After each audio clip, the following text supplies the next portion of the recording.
안녕하세요, 유시연입니다. 지난주에 저희 방송 보시고 난리가 났더라고요. 신학교가 그렇게 재밌는 곳인지 몰랐다. 그래서 신학생 수가 늘어난다면 저희의 큰 보람이 되겠습니다. 하지만 외로워하는 한 분이 계셨으니 바로 예수의 박종희 신부님이셨죠. 그래서 오늘 저희를 이곳으로 초대하셨습니다.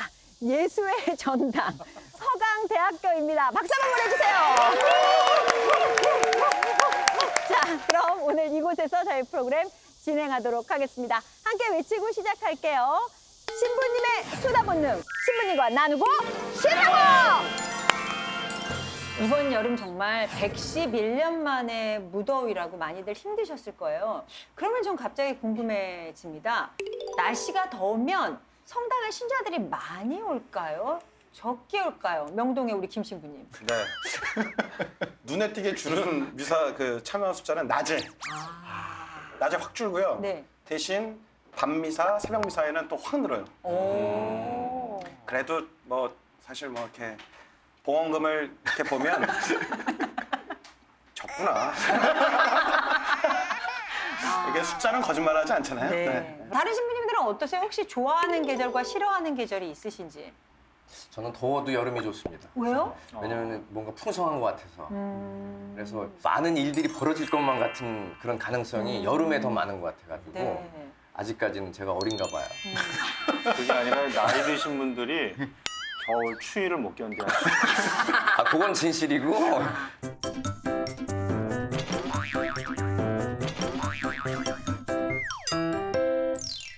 자, 그럼 오늘 나누고의 주제는요. 본격적으로 이야기를 나눠볼 텐데요. 바로 고해성사입니다. 일단 고해성사는 어떤 성사인지부터 저희 비신자분들도 많이 보시니까 한번 짚고 넘어갈까요? 7성사 중에 하나죠? 제일 어린 김상우 신부님한테 제가 네, 읽겠습니다.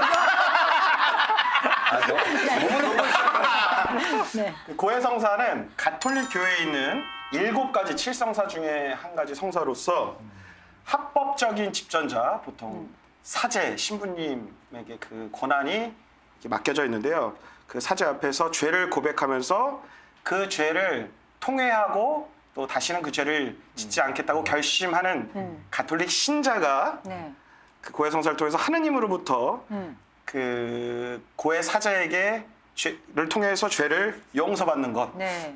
그래서 결과적으로는 하느님과 화해하고 교회와 화해하고 이웃과 화해하고 나 자신과도 화해할 수 있는 결과를 얻게 됩니다. 멋있다.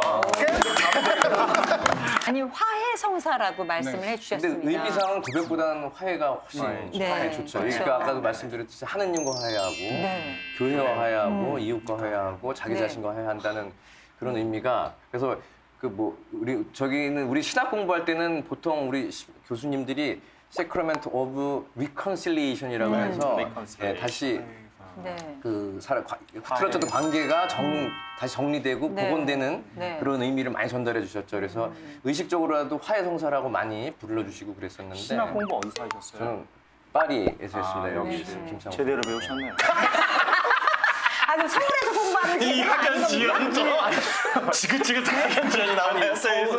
서울도 제대로 정통적으로 배웠는데 확인하는 차원에서 그쵸. 들어보니까 또 오늘 제가 예수에 와 있기 때문에 좋은 멘트였습니다. 아주 적절한 멘트. 여기 예수에 그렇죠. 네.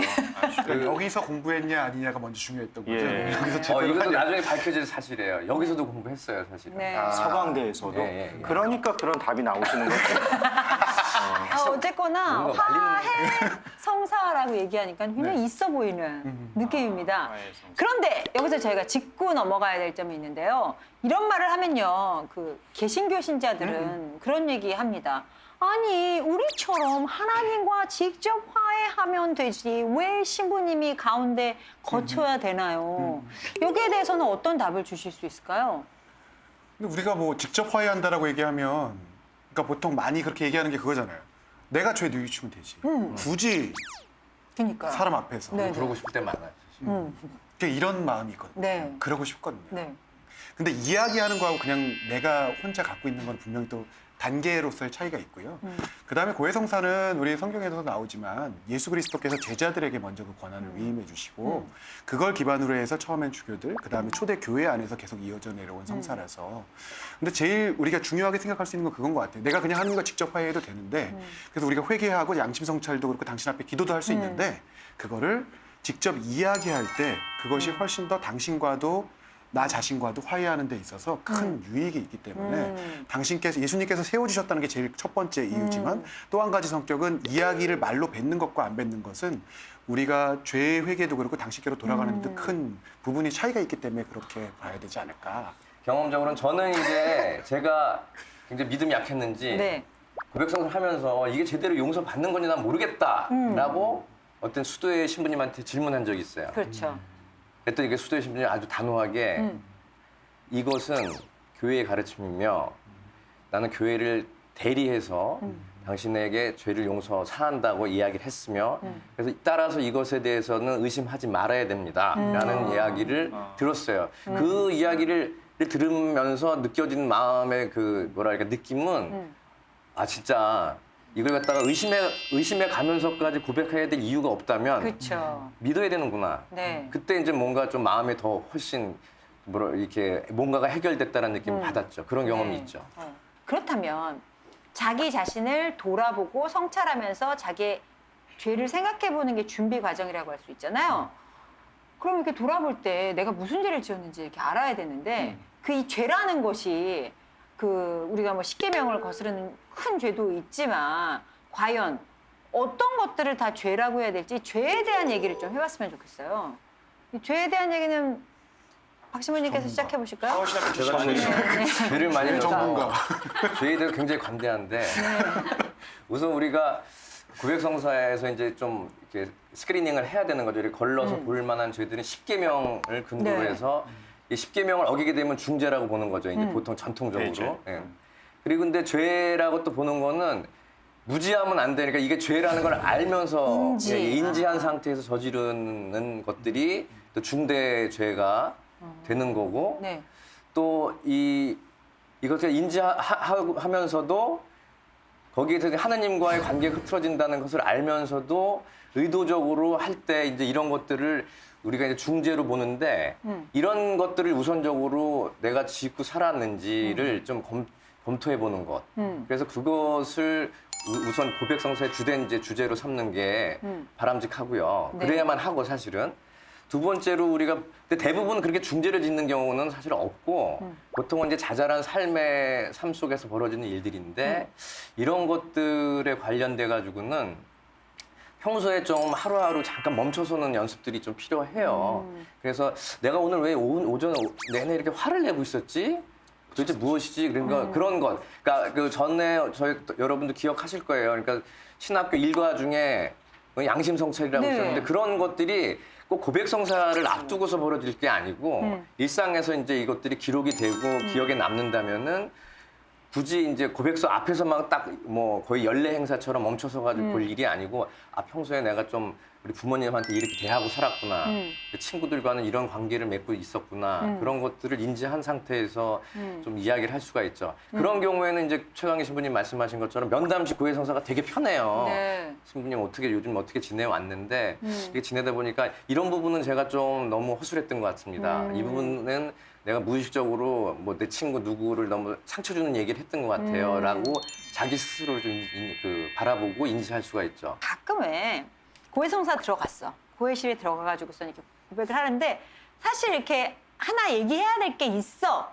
근데 이거 얘기하면 신부님이 나 어떻게 보지? 막 이런 거 있어서 해야 되는 걸 아는데 고해 안 하고 나오는 경우 이거는 죄가 용서받지 못하고 왜냐면 그리고 난 다음에 이밖에 알아내지 못한 죄에 대해서도 이렇게 하면 혼자 거기에 되지 담아서. 않을까. 거기에 담아서 그냥 점점점. 네. 그거 이러면 안 되는 겁니까? 어떻습니까? 자, 약간 이런 느낌도 있을 것 같아요. 저 신학교 서울신학교에 있을 때 영상 담당 신부님 지금 은퇴하신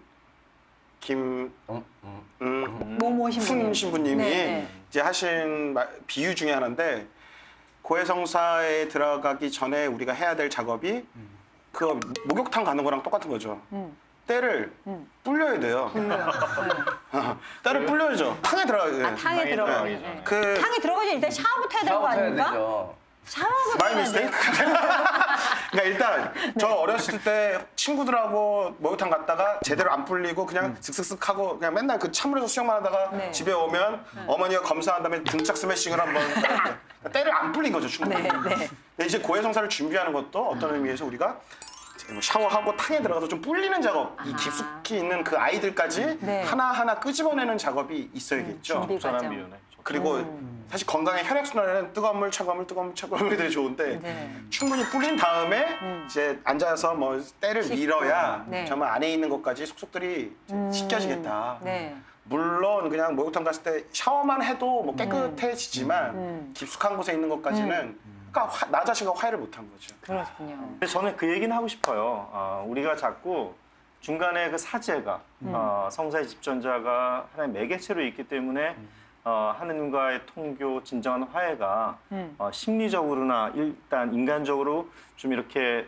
좀 불편할 수도 있다고 느낄 수 있죠. 아까도 우리 시연 씨가 말씀하셨지만 있는데 왜 고해를 안 해요? 하느님 이미 다 알고 계시는데 그런 좀 취약한 면이 있지만은 결국은 그걸 넘어서서 하느님과의 화해라고 생각한다 그러면은 다 고해할 수 있는 용기도 생길 거라고 생각을 하고요. 그럴 때 진정 자유로워지는 거거든요. 그 까롤로 마리아 마르티니 추기경님이 성서학도 유명하신 분인데 그분이 존경하는. 얘기한 거는 그 하도 우리가 고백성사에 관련돼서 고민을 하니까 그렇게 죄 때문에 고백을 할 생각을 하지 마시고 그 고해는 그게 아니고 네. 내가 요즘 살아가는데 무엇이 나의 삶의 원동력이 되고 있는지 아. 그것이 기쁨인지 아니면 실망감 때문에 내가 죽지 못해 살고 있는지 지배적으로 느껴지는 것들을 좀 돌아보고 그것을 친구와 얘기를 나누듯이 고백을 좀 하셔라. 네. 그러면은 훨씬 많은 이야기들을 네. 이야기를 할 수 있고 자기의 삶에 대해서 점검해 볼 수 있는데 사실 그래서 고백성사가 현대적 의미에서 주는 유익함은 우리의 삶이 제궤도로 가고 있는지 즉 크게 얘기하면 이제 구원을 향한 긴 여정 안에서 제 길을 걸어가고 있는지 아닌지를 볼 수 있다는 거죠. 그런 차원에서 얘기가 돼야 되지. 꼭 죄도 안 졌는데 꼭 가야 돼 막 이런 건 아닌 것 같고. 네. 프란치스코 교황님이 그런 말씀하셨어요. 고해소는 고문실이 아닙니다. 네. 네. 근데 우리는 보통 고문실 들어가는 것처럼 이렇게 그렇죠. 무슨 죄를 졌나? 너무 어려운 거. 나는 그러니까 힘들다. 그때만 이제 죄인이 되는 거예요. 막, 내가 무슨 죄를 졌지? 어떤 죄 목록을 막 이렇게 하고선 이걸 꼭 고백을 해야 되나? 막 이러면서 끌려가듯이 끌려가고 그다음에 이제 다 던져버리고서는 마치 무슨 쓰레기통에 뭐 버리는 것처럼 확 버려버리고 그래도 이제 고해는 했어. 이게 우리가 참 어려움입니다. 맞아요. 공동 고백 예절 이런 거 있잖아요. 그래서 공동 고백 예절에 참여하는 걸로 판공송사를 대신하는. 그러니까 이제 그걸 뭐 심리적으로 분석해서 우리가 그 제도를 만든 거는 아니겠지만은 저희 홈쇼핑 보면은 이제 마감 시간이 막 나오고 네. 거기에 이제 그 몇장안 남았어요, 이제. 포스트가 네. 이렇게 완판. 말씀하시면 완전히 몰리지 않습니까? 네. 그러니까 그렇게 해서라도 그들에게 성사적인 혜택과 수혜를 주고 싶다라고 그거 하는 중요해요. 사목적인 모습이 있지만 좀 균형은 맞춰야 되겠죠. 저는 그렇게 이해했습니다. 그래서 그런 분들은 깊게 이야기하시고 싶으신 분들은 네. 지금 뭐 교구 안에서도 보면 상설고에서 많이 좋아졌죠. 그렇죠. 맞아요. 그러니까 충분히 면담할 수 있고 할수 충분히 있고. 깊게 성사를 볼 수 있는 이런 것들이 지구나 또 뭐 명동이나 여러분들 그 상설고에 네. 찾아보시면 네. 그렇게 준비가 되어 있고 많아졌어요. 근데 이제 판공 시즌에는 정말 뭐 정말로. 예, 뭐 그쵸. 지금 뭐 40분 50분이 아니라 어떨 때는 집중 판공한다고 본당에서 이렇게 하면 몇백 분 몇천 분까지도 와 계신데 그때는 정말 어쩔 수가 없이 성사적 네. 은총만 이제 이렇게가 되는 거고 좀 깊이 하실 수 있는 분들은 그런 상설고해 신부님들이 깊게 들어갈 수 있도록 준비해 주시고 계시니까 네. 그런 노력은 또 안 하시면서 이제 꼭 이런 때 오셔서 하려고 그렇죠. 그러시니까 이게 어려운 거예요. 판공에 관련돼서 제가 정말 아직도 후회하고 있는 게 하나가 어떤 분이 그날도 그랬죠. 어느 모 본당 이제 저 초대를 받아가지고 갔는데 밖에 줄을 계속 서 있잖아요. 그러니까 그 뭐 성당 중심부로 해서 네 군데 뭐 나눠가지고 막 서 있는데 한 분이 오셔서 당신이 외도한 얘기를 그때 하시는데 어머. 네. 이게 갑자기 화가 나는 거야. 근데 제가 후회하는 게 그런 부분이에요. 그걸 하면 안 됐었어요. 네. 아니 이런 사안을 갖다 왜 이제 와서 여기서 이 말씀하십니까? 하고 확 소리를 지르고 마침 그렇게 이때 하셨어요? 일이 터진 거지. 사제경을 이렇게 바치고 다시 이 부분에 대해서는 다시 좀 시간 내서 다시 네. 오시라고. 물론 저는 아니지만 다시 얘기를 좀 하시라고 해놓고 보냈는데 엄청 분했어요. 이러면 안 되는 거예요. 이게 그쵸. 고해소에서 이런 일이 벌어져선 되는 게 아니라고. 그렇죠. 온 것 자체만 가지고 정말 박수를 쳐야 될 그렇죠. 부분인데 네. 제가 그때 순간적으로 이제 그때 그 경력도 좀 미비했을 뿐더러 그분을 찾아야겠네요. 예, 그래서 아니 지금 아, 저희 방송 보시는 분 중에 혹시, 방송을 네. 보시는 분 중에 그러한 혹시 고해소에서 불쾌한 일이 있었던 분이 계시다면은 제가 대신해서라도 사과를 드리니까 네. 좀 용서를. 그런데 사실은 유혹인 것이 고해실에서 고해성사를 주는 당사자인 사제가 죄를 짓는 거예요. 이 고해를 들으면서. 그러니까 아직 덜 이제 이게 닦여진 거죠. 덕이 덜 닦여진 거예요. 그러니까 막 듣고 있으면 막 욱하고 막 당장 뛰쳐나가가지고 어떻게 뭐 멱살 잡고 꺼내고 싶고 하는 마음들이 막 드는 거죠. 그러니까 그 내용들을 듣고 있을 때. 그래서 수갑을 갖고 들어가야 되나. 안 나가게. 그냥 하나 이제 잡아놓고. 묶어놓고, 손 묶어놓고, 네. 신고해, 못 신고해. 나가게 이렇게. 네. 버튼을 눌러. 그런 경우들이 참 많았던 것 같습니다. 근데 이제 계속 기도하고 들어가고 네. 또 기도하면서 이제 그거를 극복하려고 노력을 하죠. 그 고해할 때 제일 화났을 때가 뭔가라고 생각을 해보면 전혀 준비되지 않았을 때 그리고 예, 그냥 보통 와가지고 본인의 죄를 고백하는 게 아니라 험담을 하고 고발을 하고 그러면 이게 아니 이게 고해성사를 그러니까 전혀 준비도 안 했고 넋두리를 한다거나 뭐 나의 이러면 의로움을 증명하고자 하는. 나는 이럴 수밖에 없었고 저 사람이 나쁜 사람이다라는 거를 하염없이 이야기한다거나 이럴 때가 지금은 별로 그것도 이제 좀 많이 하다 보니까 네. 저도 조금 이제 여유가 생겼는데 그럴 때는 정말 진짜 죄를 고백하시라니까요. 죄를. 근데 이제 말씀하시는 거는 네. 내 죄지만 내가 죄를 지을 수밖에 없었다. 이 상황에선 죄를 짓지 않고서는 어쩔 수가 없었다라는. 이거를 뭐 하염없이 설명을 하시고 나의 정당성을 변호를 하시고 이럴 때가 조금 많이 저도 사제 생활 초창기 때는 그런 게 좀 많이 힘들었던 힘들었죠. 것 네. 같아요. 저는 제 개인적인 생각은 이 고해성사뿐만이 아니라 뭐 다른 칠성사들도 그렇겠지만 특히 고해성사 부분에 있어서 진짜 말씀드리고 싶은 건 이 고해성사의 실질적인 주관자는 사제가 아니라 하나님. 예수 그리스도 네. 하나님입니다. 아까 제가 처음에 교회 법전 읽어드린 네. 것도 있잖아요. 고해 사제를 통해서 하느님께서 예수님께서 일하시는 죄를 사해 주는 건데 사실 쉽지가 않죠. 네. 이제 고해소에 들어오신 신자분들 입장에서는 그게 이제 그거를 받아들이기가 쉽지 않아서 가끔씩은 목소리 변조하시는 그러니까 좀 궁금했어요. 네. 그게 아니라 이거 하시는 분들도 있고 뭐 있는데 또 지금 저 같은 경우는 이런 경우도 있었어요. 우리 청년들이 고해소에 들어갔다가 다른 어떤 고해 사제 신부님한테 좀 상처를 받았나 봐요. 그분의 말이나 어떤 제스처나 뭐 이런 것들 상처를 받아서 그걸 저한테 와서 막 애프터 서비스를 해달라는 둥 뭐 이런 경우에 어떻게 해달라는 둥 하는데 고해 성사라는 것에 죄를 사해주는 주체는 실질적인 주관자는 하느님 예수 그리스도이시기 때문에 사실은 사제는 고해 사제는 그 신자가 참여자가 예수 그리스도 하느님께 갈 수 있도록 안내해주는 역할이거든요. 근데 가끔씩 신부님들도 고해 사제들도 정말 뭐 인간적인 약함 때문에 또 죄에 걸려 넘어지거나 좀 나약함 때문에 예수 그리스도께로 화해를 이루어 주시는 예수 그리스도께로 온전히 잘 안내하지 못하는 경우도 있는 건데 궁극적으로는 그 사제의 어떤 약한 점 때문에 넘어지시지 않으시기를 네. 희망해 봅니다. 네. 저 예전에 주일학교 다닐 때요. 친구들이랑 그런 얘기 한 적 있어요. 야, 너 보석 뭐 받았어? 그래서 야, 주임 신부님은 야, 보석이 너무 많아. 십자가 얘기를 하래. 근데 보좌 신부님은 주목경 한 번이야. 그러니까 우리 보좌 신부님 맞자. 뭐 이런 거 있었거든요. 있었죠. 보석이 사실은 보석의 전제는 대전제는 그 사람이 해결할 수 있어야 돼요. 해결할 수 없는데 과하게 주는 거는 정말 이거는 네. 또 죄를 지으라는 일밖에 안 되고 네. 그거 아주 상습적으로 보석을 안 하고 다음 고백 때 지난번에 제가 보석을 못했어요. 보석을 못했어요 해서 상습적으로 자꾸 미루시는 분도 계신데 하긴 하셔야 돼요. 네. 근데 중요한 거는 그분이 할 수 있는 것을 드려야 되고 이 이제 고백 성사에 대해서 우리 이제 예수의 선배 신부님하고 얘기를 좀 나누다가 묵직이도 한 단 바치라고 뭐 보통 그렇게 드린다 했더니 너무 많대. 그걸 많다고.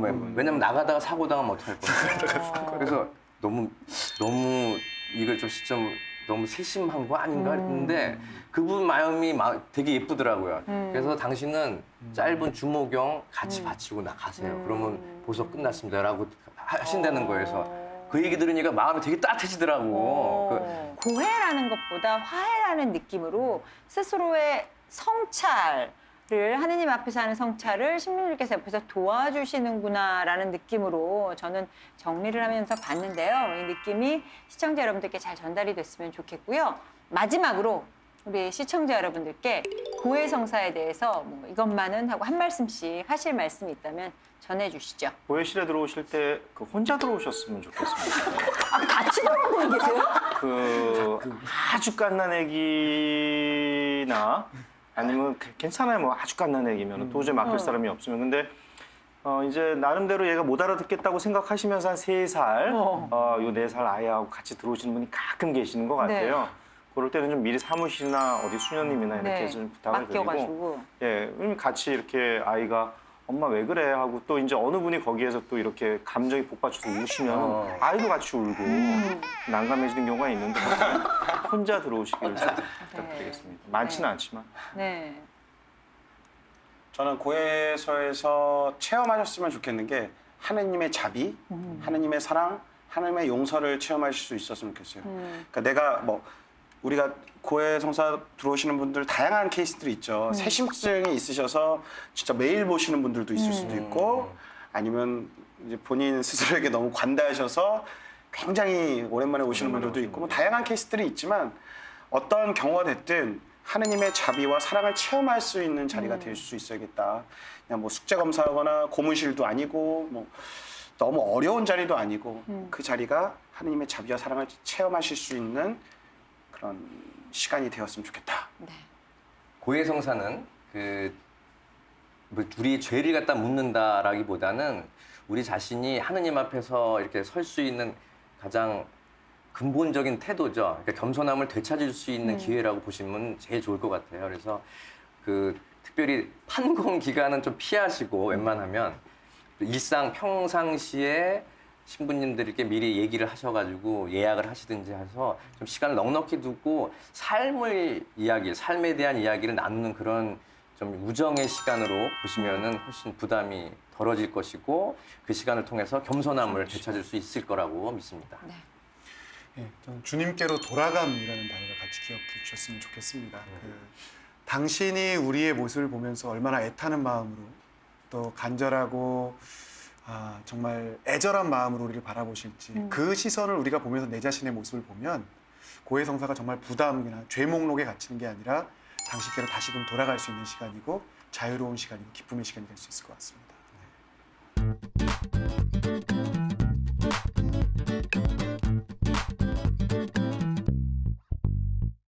네, 많은 분들이 재밌게 보시는 코너입니다. TMI 순서죠. Too Much Information. 저희가 신학회를 하면서 많은 분들의 피드백을 받았는데요. 그래서 오늘은 저희가 박종인 신부님의 예수회로 왔습니다. 그 예수회 의외로 모르시는 분들이 정말 많으시죠?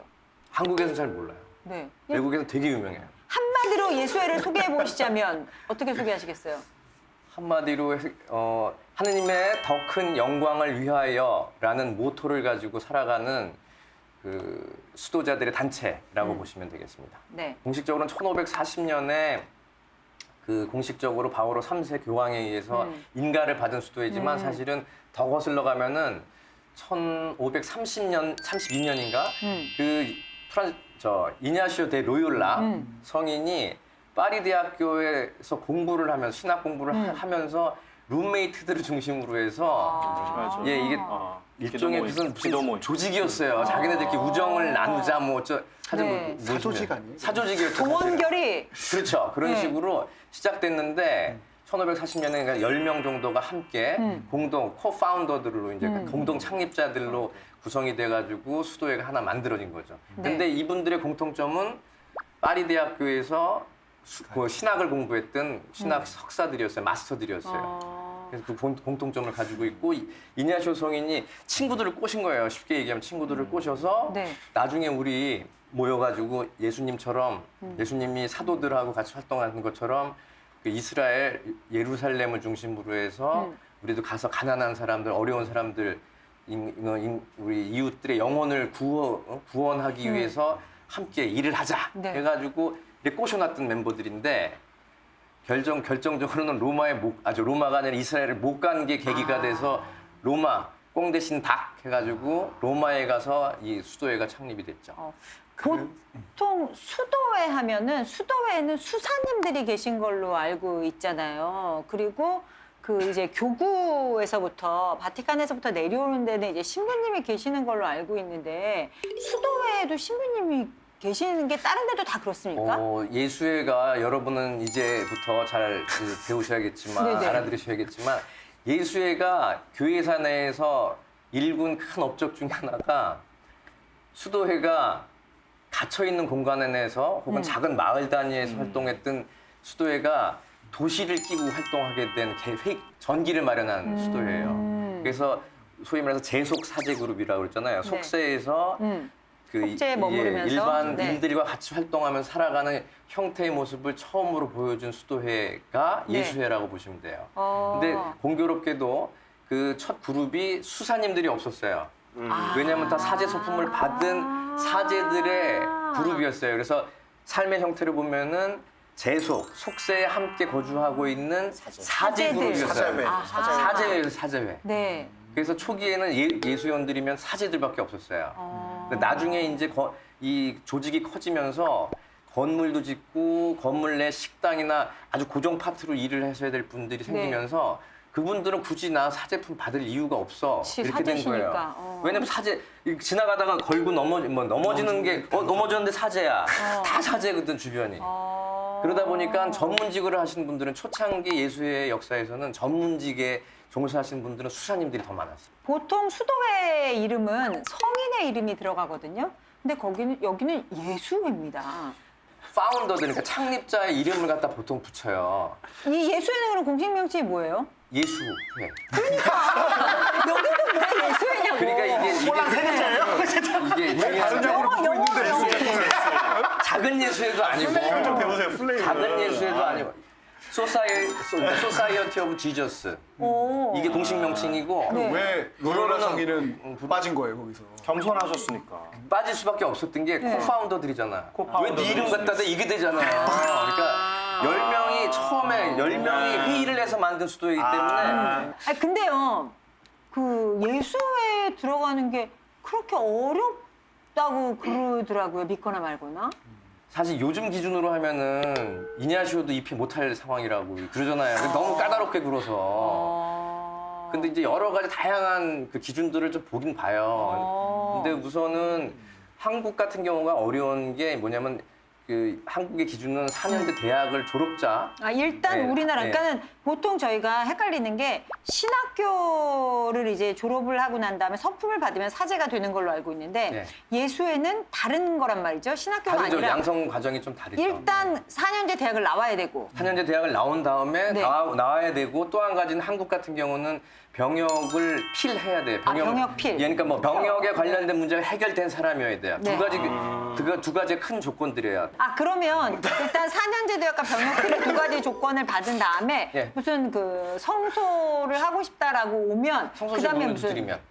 교육은 없습니까? 교육 성소실 과정은 문을 있어요? 두드리면은 네. 이제 저희가 그 커리큘럼에 맞춰서 네. 교육을 하고 인터뷰를 통해서 받게 되면은 이제 공식적으로 수련 기간이 시작되는 거죠. 수련 기간. 우리 신학교 출신 신부님들로 보면 이게 어디로 뭐 신학생이 되는 건가? 부제가 되는 건가요? 아니, 어떻게? 그거랑 관련이 없어요. 그냥 그거랑 좀 다른 어떻게 보면 시스템. 신학교에 뭐죠? 그 1, 2학년? 2학년? 2학년 오히려 명성회와 같은. 그거랑 비슷하게 그 수련이 보시면 돼요. 이제 신학교 1, 2학년이라 1, 2학년. 그렇다. 그러면은 네. 그 입회 전에 1년 그 예비 기간은 우리로 말하면 예비 신학생. 예비 신학생. 학생. 그렇죠. 예. 그다음에 그다음에 이제 2년이 끝나고 나면은 정식으로 이제 그 서원을 해요.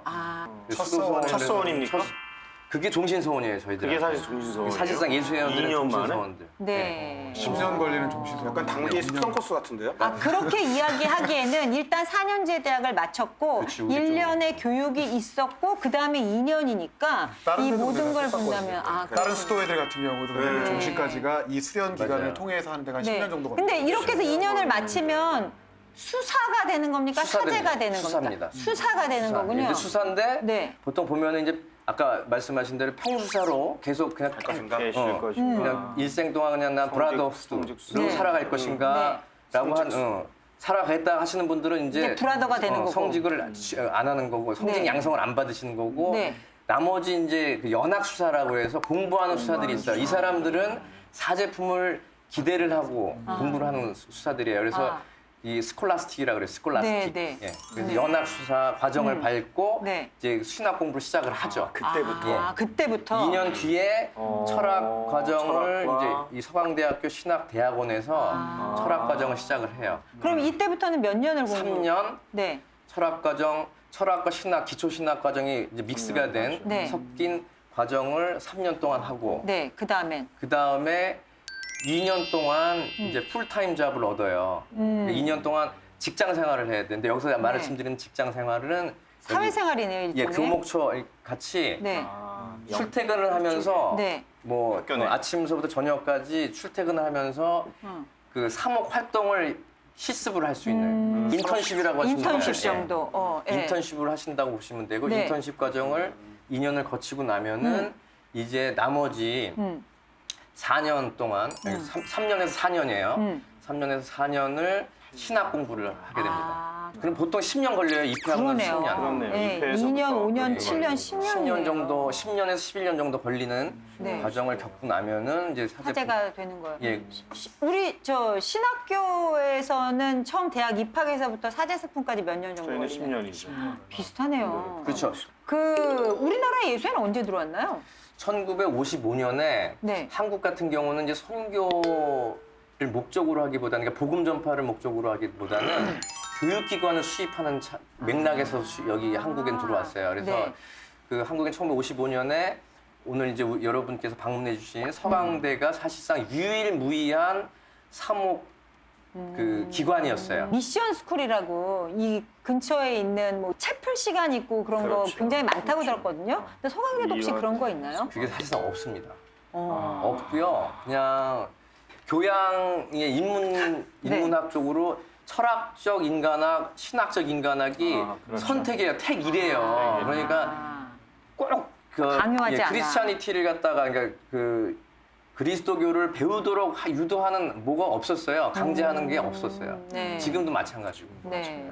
그리고 또 예수회가 사회사목에도 굉장히 큰 기여를 하신 걸로 저희가 알고 있어요. 유용하신 분이 있죠. 그렇죠. 네. 빈민사복의 네. 대부인 고 정유리 신부님을 네, 네. 비롯해서 굉장히 그 사회사목, 빈민사목에 집중을 하신다고 알고 있는데 예수회가 한국에서 활동하는 지상 목표는 서강대만 잘 운영하면 되는 거였어요. 그게 1980년대까지 계속 지속돼 왔었는데 그 정의로 신부님이 어떤 선구자였던 것 같아요.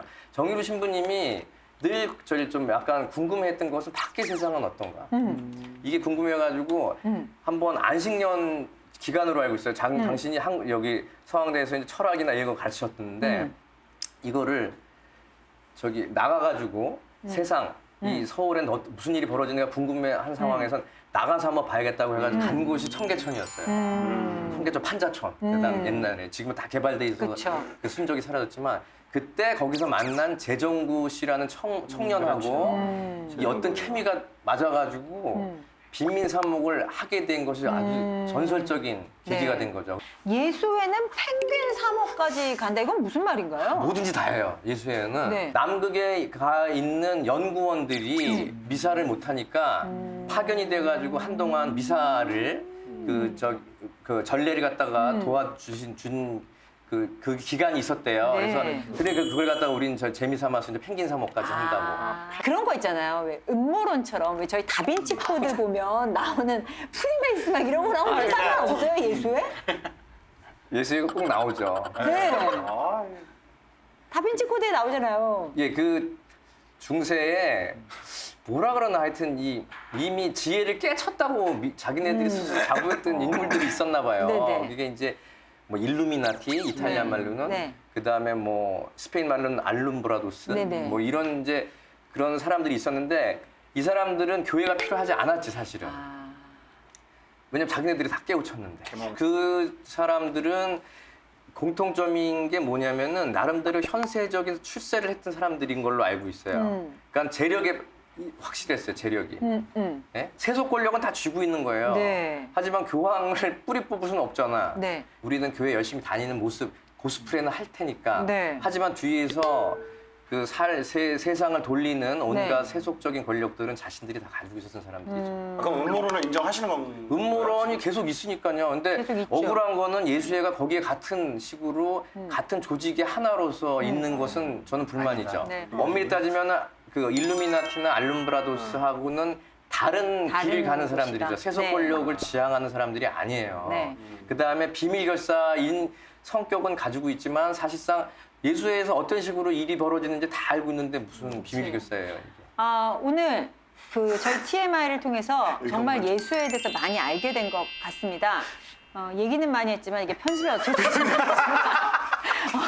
그래서 마지막으로 저희 끝내기 전에 저희 우리 신학교 출신 새 신부님들 굉장히 궁금한 게 많으신데 조용히 듣고 계셨던 것 같아서 궁금하신 거 한 가지씩 질문하실 수 있는 Q&A 타임을 드리도록 궁금한 하겠습니다. 게 많이 사라졌죠. 사실. 네. 이 총장님을 선출할 때마다 항상 꼭 교회뿐만이 아니라 일반 사회에서 다 드디어 새로운 검은 교황이 선출됐다. 이게 그냥 다 제목이에요, 그냥. 예수의 총장님은 검은 교황님이에요, 그냥. 이거 어떻게 좀 해명을 좀 해주시고 설명을 좀 해주시는 게 그냥 뭐 검은 옷을 입어서 그걸 검은 교황이라고 얘기하지는 그렇죠. 않잖아요. 검은 블랙팝. 네, 블랙pop이라고 하는데 이제 우선 저희는 특별히 수도의 복장은 없어요. 그러니까 저희가 수도의 복장이라고 이제 그 시원을 삼은 거는 파리 대학교 학생들의 복장이었어요. 그냥 통수단. 네. 그냥 검정색 수단인데 허리띠만 이렇게 묶을 수 있는 거. 그러니까 우리가 지금 오늘 본당 신부님들이 입는 단추가 있는 수단을 생각하시면은 되는데 단추가 없고 그 어떻게 보면은 중국 그 무사들이 입는 뭐 도포자락 같은 식으로 이렇게 스님 복장이랑 헷갈리네요. 예, 이렇게 안쪽 겉쪽 해가지고 허리만 묶는. 그럼 예. 지난번에 그 교황님 방문하셨을 때 그 정재천 복장이요. 예, 신부님 정재천 신부님이 하셨던 저희 그 복장이 네, 그 예수의 복장이, 원래 예. 정식 복장이거든요. 단추가 없고 네. 여기만 걸게 돼 있고 허리띠만 조이는 게 이제 저희 복장인데 그게 검정색이에요. 공식 색깔은 검정색인데 우선은 블랙펍이라고 불리는 이유는 여기도 총원장이 종신제예요. 종신제. 교황님이 종신이기 때문에 여기가 종신이에요. 그래서 교황님이 흰 옷을 입는데 여기는 검정색 옷을 입기 때문에 비슷한 시스템을 가지고 있어서 유사한 시스템을 가지고 있어서 대비. 예, 대비가 되는 차원에서 블랙팝이고 또 저희도 총원장을 뽑을 때 그 콘클라베에서 하듯이 머모라시오라고 해가지고 이렇게 서로 이렇게 누가 어떻더라 해가지고 이것들을 모아서 비슷한 방식으로 뽑아요. 선출 방식, 그다음에 종신제 그런 것을 특징을 삼아서 블랙펍이라는 별칭을 네. 갖게 된 거죠. 아니 그 신자들 중에서 그런 오해라고 저는 생각하는데 네. 교구 신부님들은 조금 이렇게 세속적이고 좀 예수의 신부님들은 굉장히 고상하고 엘리트고 라고 조금 이분법적으로 생각하시는 신자분들을 덜어 만났어요. 원인을 제공하셨다고 생각은 안 하시는지. 아니 근데 신자분들이 가지고 계시는 일종의 이제 선입견이라고 할 수 있는 거는 이제 통념이 수도의 사제들이 좀 더 거룩하고 그 교구 사제들은 덜 거룩하다라고 보시는 입장이에요. 왜냐하면은 세속에 같이 섞여 산다는 게 사실 그것이 저희들에게 마이너스 요인일 텐데 적어도 수도의 사제들이 좀 더 거룩하다고 보실 땐 예수연들을 빼주셨으면 고맙겠습니다. 왜냐하면 저희도 제속 사제이기 때문에 그렇죠. 어쩔 수 없어요. 때 묻고 단지 저희가 교구 신부님보다 조금 안전고리로서 잡고 있는 것은 공동체 생활을 한다는 거죠. 그래서 뭔가 얘가 좀 남달리 보인다 하면은 가차없이 제재가 들어와요. 그러니까 그런 것 때문에 공동체성을 갖다 항상 유지하게끔 만들어주는 계기들이 있을 뿐이지 저희도 똑같은 제속 사제들이 일하는 거 다시 한번 이 자리를 통해서 좀 정리를 해드리고 싶습니다. 네.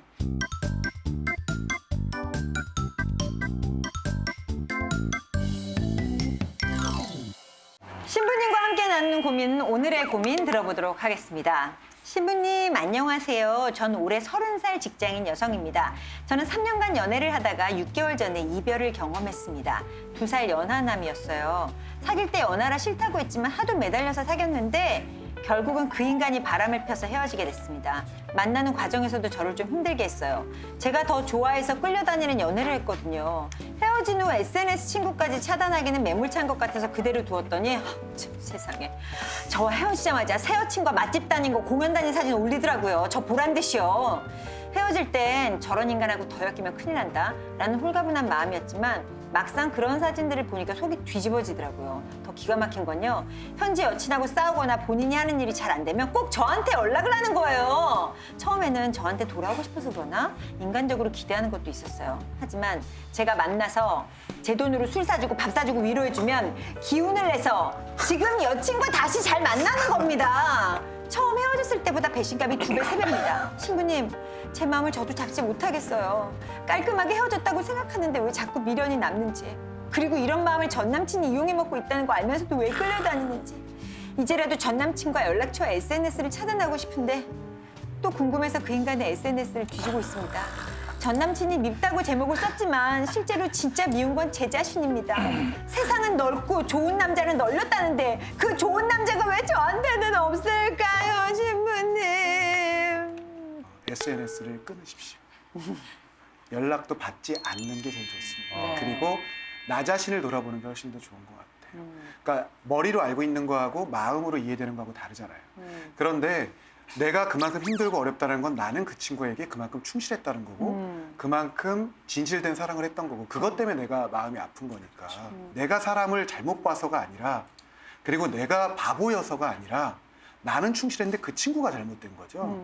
그 친구의 첫 마음이 그랬던 게 아니라 그러니까 내가 사람을 잘못 봤는데 이런 사람을 내가 사랑했었어가 아니라 그 사람도 충실했었을 겁니다. 근데 그 친구가 기본적으로 그런 부분이 부족했던 거지 그걸 나에 대한 자책으로 가는 것 또 아니면 내 스스로 내가 저런 사람한테 그랬다는 거에 계속 가슴 아파하는 것 그리고 그걸 인정할 수 없다라는 게 계속은 사실 SNS나 보거나 연락 오길 기다리면서 나를 더 망가뜨리고 있다는 걸 내가 인식하는 것 거기서부터 시작해야 되지 않을까 싶습니다. 도대체 뭐가 좋아서 그 사람을 만났을까? 근데 이런 경우 좀 그렇게 얘기하시면 안 돼요. 커플이 씌면 아니 근데 이런 뭐든 경우에는 좋아요. 정말 여기 못 끊는데 다시 한번 용서하고 다시 한번 재출발해 보는 건 안 됩니까? 아, 용서를 무슨 용서를 해요, 그런 걸. 아니 이렇게 미련 없이 떠나간 버스 잡는 거 아니에요? 지금 CPBC TV의 팔로워들이 다 철회하는 소리가 들리는데 좋아요 다 없어지고 있는 그러니까 그 지금. 친구가 계속 정말 진심으로 회개를 하고 그러면 모르겠는데 이런 친구들은 계속 이럴 때만 이용하고 계속 똑같이 반복돼. 근데 저는 이런 예를 들고 싶어요. 네.